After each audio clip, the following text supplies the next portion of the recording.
এলডোরিয়ার প্রাণীদের তাদের কাজে যোগ দিতে অনুপ্রাণিত করে। ত্রয়ী অবশেষে ক্রিস্টাল অফ সিরেনিটির কাছে পৌঁছেছে।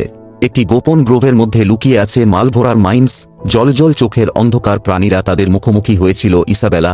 ভিতরে নতুন জাদু দ্বারা ইন্ধন, লম্বা দাঁড়িয়ে সেলেস্টিয়ার সিং স্বর্গীয় আলোতে বিকিরণ করেছিল এবং ওরিয়ানের প্রজ্ঞা তাদের বিশৃঙ্খলার মধ্য দিয়ে পরিচালিত করেছিল।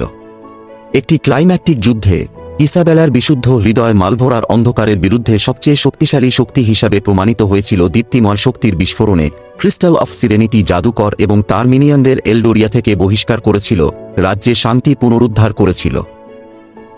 এলডোরিয়া ইসাবেলাকে নায়িকা হিসাবে উদযাপন করেছিল এবং জমিটি আবারও সমৃদ্ধ হয়েছিল। জাদুকরী প্রাণীরা আনন্দিত এবং মুগ্ধ বন কৃতজ্ঞতার সুরে প্রতিধ্বনিত হয়েছিল। ইসাবেলা এখন এলডোরিয়ার রক্ষক হিসাবে সমাদৃত, সদয় এবং প্রজ্ঞার সাথে শাসন করেছে, সম্প্রীতি বিরাজ করছে তা নিশ্চিত করে এবং